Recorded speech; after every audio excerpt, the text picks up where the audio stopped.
Jaguars.com coverage of the 2021 NFL Draft continues in day 3, and the Jaguars have made a pick in the opening pick of the 4th round. Tufele, the defensive lineman from Southern California. Welcome into the news desk. JP Shadrick, Brian Sexton back with us. John Oehser, full team coverage of the Jaguars 2021 NFL Draft. And let's get right to it. Defensive line, Brian. Big body on the front line of this defense. You know, they're telling you right now why Christian Barmore was not that interesting to them, because they're looking for a very specific type of player when you go to a 3-4. When you go to the 3-4, you're looking for squatty guys who take up a lot of space and can two-gap, as opposed to big penetrating tackles like the kid from Alabama was. This guy, if we had Joe Cullen in here right now, you'd get a smile if I said, is this Brandon Williams, who was a mainstay of the 3-4 in Baltimore with Joe Cullen? 6'2", 310 pounds, and a guy whose job, John, is to destroy the middle of the offensive line. They're not asking this guy to sack the quarterback, though they'd appreciate it. They're not asking him to penetrate and make plays in the backfield. They're asking him to make a train wreck of the middle of the line, which is what the 3-4 nose tackle does. Well, the whole approach to me made sense. This was not a great year at the top for defensive tackles. So I got a lot of questions last night. Well, why haven't they addressed the interior? So that is another defensive pick for this Jaguars team. And, of course, yesterday they go cornerback on the back end, safety on the back end, and now it's to that defensive line. And it was a position group that we had thought about going into the draft. They might be able to get a little earlier, but they're just letting some of those early guys go away, and then now in the third day getting on the interior. You know, a very wise guy told me years ago that if you're building a 3-4, you're looking for players that guys who run 4.3s aren't. You're not looking for the 6'5", 330-pound defensive tackle like a Barmore. You're looking for a different kind of guy entirely, a Kimo von Oelhoffen for the old-timers who remember the Pittsburgh Steelers front, a Joel Steed, a Brandon Williams. This team is going to play a base 3-4, which means that they have a wider variety of players to choose from. I'll be interested when they take some linebackers, JP. I get that they have shored up the back end and it needed it, and you're looking for specific traits in defensive linemen up front, now linebackers. Whereas here we've been looking for defensive ends and defensive tackles for years. When you have 4 linebackers on the field at all times, you need at least 8. You probably need more like 10. To be able to do what you want to do. John Oehser, do you have us now, and what do you think of the selection? I thought I had you before. I got you now. Do you have me now? Okay. Yes, sir. Well, ironically, I was going to say a lot of what Brian said in the second segment, so I'll repeat a lot of what he said. The approach made sense to me because this was not a great defensive tackle class at the top. I got a lot of people asking me in the last couple of nights, why haven't they addressed that? Urban Meyer said it's a priority. Well, they addressed it in free agency. And as Brian said, at that point, after 2nd and 3, meaning after the 2nd and 3rd round, you're looking for guys that fit what you do. This guy is a perfect fit for the 3-4 defense. He's a space eater. He's not going to get a whole lot of sacks. He had 65 tackles in college, 11 tackles for losses. That's about right for a nose tackle. It's another kid from the Pac-10, much like Walker Little, who opted out of 2020. Again, I've got a lot of questions about that. Is that a risk? Forget that this year. Guys in the Pac-10 who are preparing for the draft opted out. That does not make you a risk in this draft class in the eyes of people who do this. And it's probably worth pointing out, you remember the Pac-10 canceled their season, and then they brought it back. So it looked like every Pac-10 or Pac-12 player was going to be opted out for a long time. Sure. And for guys like Tufele and Walker Little and anyone else, Penei Sewell, who went in the top 10 to Detroit, they got going with an off-season mode and a preparation mode for the draft, and then you're asking them to come back and play football. It didn't make sense. So for these guys, evaluate them based on what you saw at whatever pro day you were able to get to and whatever medical reports you were able to glean on these guys. It's another player that Urban Meyer recruited, of course, at Ohio State. Sitting in the living room, there was a tweet from January of 2017 with Urban and Tufele in his house, in fact. So didn't end up going to Columbus, ended up in Los Angeles. We can't say it enough about it. These guys are running a completely different defense than we've seen around here. And this guy fits exactly what they want in a 3-4, more so than any of the other defensive tackles that were either taken before or are sitting on the board right now. This is Brandon Williams, a guy who anchored the middle of Joe Cullen's defense in Baltimore. Fits him to a T. This is a good pick. All right, John, so the pick is in at the start of the 4th round. There is another 4th-round pick coming up, and we will come back on after the first pick of the 5th round with more updates. And then we'll have, of course, continued coverage here on Jaguars.com. The media appearance for Tufele, whenever that happens, you'll see that live on the team site and on Jaguar social media. We'll be back with you throughout the day. Jay Tufele is the selection at the start of the 4th round as we begin our Saturday coverage of the 2021 NFL Draft on Jaguars.com.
So if you're ready to roll, I'll let our media in. It's about 10 people. I'll just call on them for questions.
Or send me a text or put your name in the chat function, and we'll get to you as soon as we can. We'll start with Mia O'Brien from First Coast News. Hey, Jay, congrats. Welcome to Jacksonville. We were actually just talking about here in the media room about, the fact that you opted out because of your family's experience with COVID-19. Can you just discuss for us what the last 365 days has been like for you, both on and off the field? Yeah, just with COVID itself, it's just been a life-changing experience, especially the way it's affected my family.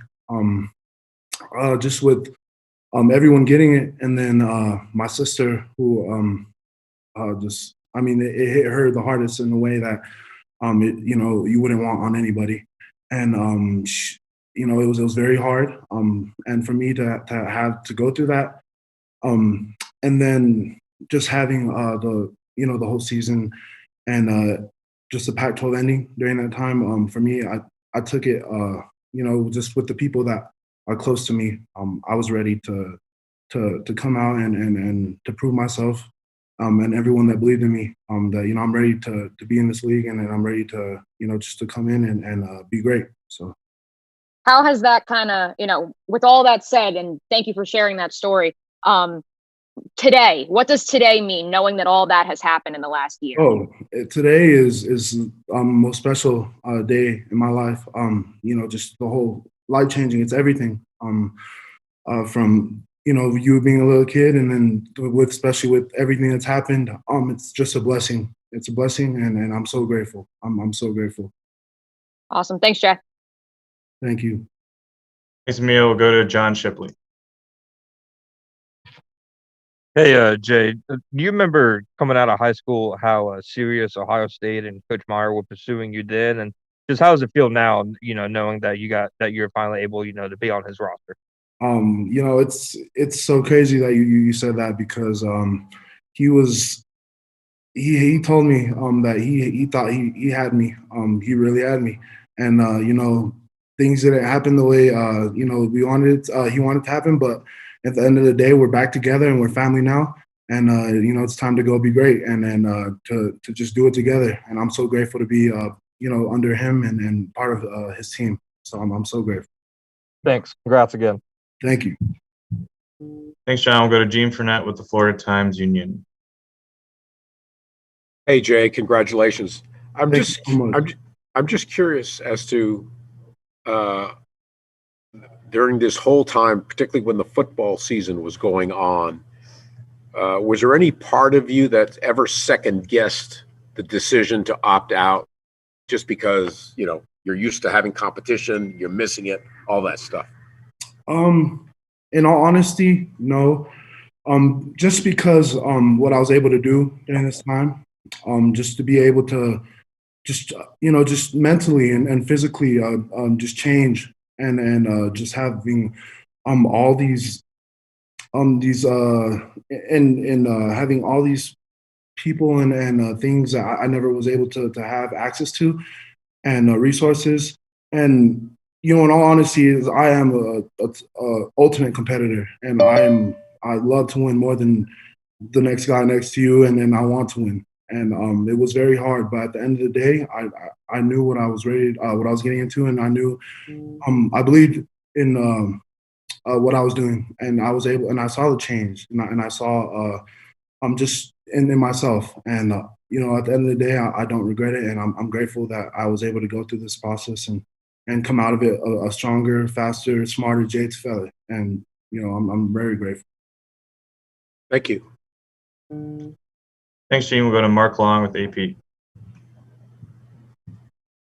Hey, Jay, congrats. Just curious, what specific changes have you seen in yourself physically and mentally? Physically, you could say just my whole body, in the aspect of just not being sluggish, and in all honesty, mentally is just a game. Knowing the game inside and out, and the details, and just knowing what I'm doing, to just knowing the maximizing the just the technique, and just the pass rushing, and breaking it down, and having that time to do it, and having football's my life now, and I'm so grateful, and that's what I've always wanted. I've always dreamed of, and I'm ready for that. And the change has happened drastically, and I'm just so grateful. And where are you for the draft? And when did you realize you were going to be the first pick off the board today? I am back home in Utah. I realized this morning, when I had a call with Coach Tosh Lupoy, and basically he told me that he believed in me, and he wants me. I'm his guy, and he's ready to get to work, and he wants he wants me, and for me to have a coach believe in me, to have that, it's an honor, and I'm so grateful, and in all honesty, I just want to just say, from the beginning, from Mr. Khan believing in me, to Trent Balky, the GM, and also Coach Urban. I mean, it's such I mean, it's such an experience that, you know, that's like no other. And I'm so grateful. And I'm so grateful to be here. Thanks, Mark. Go to Mike Duraco with ESPN.com. Hey Jay, were you really close with your older sister growing up, Noreen? Yeah, we were all like this. We all, you know, what I mean, all we had was family growing up, and never really had much, but we always had each other, and that's the thing is, me and Noreen were, you know, like I said, we're just like this. So, How much older is she? she is, I would say she's about 7 years older than me. Okay, so she was. I'm assuming she was with you today. It must have been a very special moment. With Yes. Oh, she all the was. family. She was there. She was. Everybody was here. Okay. It was just a blessing. It was a blessing. Yeah, I read something that you ran a sub 5.0, sub 5 second 40 at your pro day. Is that true? Yeah, I mean, I ran, being able to yeah, I ran in that number, and within myself, I knew that, I'm just really grateful that I was able to do that, and I know I got a lot more, just having that, and yeah. So. Awesome. Thank you. Thanks, Mike. We'll go to Andy Staples with The Athletic. Jay, what did teams ask you about the opt-out? Because I'm curious. You know, Jacksonville's taken you and Walker, who both opted out last season, and probably would have been drafted higher had you not. So, what were teams asking about that period, about the decision itself, as you went through this process? Yeah, they were basically just asking about, about, you know, what I was doing, and you know, where I was at, and who I was with, and then at the same time though, they knew, you know, the real life scenario and then what's going on, so they never really backed. I guess it was bad. It affected me in that way. But in all honesty, they wanted to see how, they just wanted to talk to me, to speak to me, talk about football, talk about my life, and you know, they just wanted to really get to know me. Did Tosh, was Tosh at Alabama? Did he recruit you out of high school as well? I actually didn't have an Alabama offer. Okay. Oh, so you got to hold that over his head when you get. Oh yeah, most definitely. Okay. I mean, Thank you. Thank you. Thanks, Andy. We'll wrap up with a follow-up from John Shipley. Hey, Jay, just knowing, you know, what kind of plans the Jaguars have, you know, for defense and the defensive line, how did just you personally see yourself fitting into it? I mean, I know that our coaches, especially with Tosh, you know, he's gonna, you know, expect me to be that guy, and to come in right away, and to get right to work. And with that, it's you know, we're gonna be you know, just working hard every day, being the guy I am. I'm, you know, just being very explosive, very nasty, and, you know, bringing my game and bringing that into the Jacksonville Jaguars. And you know, it's just also with you know, the young talent we're bringing in, with you know, Tyson, who I trained with, Andre Cisco, another dog who I trained with, just beasts. And I know these guys, and I know what they're ready and what they're capable of, and you know, what we're going to bring into this organization, and our defense, and it's going to be lights out, and we're going to be nasty, and we're going to be ready to come, you know, come on Sunday nights, and just you know, just show out, and be great in that way. Awesome. Hey, congrats again. Thank you so much. Thanks, John. We actually have one more from Mia O'Brien. Yeah, I just wanted to follow up on what you mentioned, Jay. You said you trained with Tyson and Andre. Was that leading up to the draft? Yeah, throughout the whole process. Okay, so were you guys out in California, or where were you guys training? Yeah, so we were in Proactive in Santa Ana, because we're all athletes first guys. So. Okay, gotcha. Cool, good stuff. Yeah. Can you give us? I know we talked to those two guys last night. Can you kind of give us a scouting report, since you spent a lot of time with the two of them?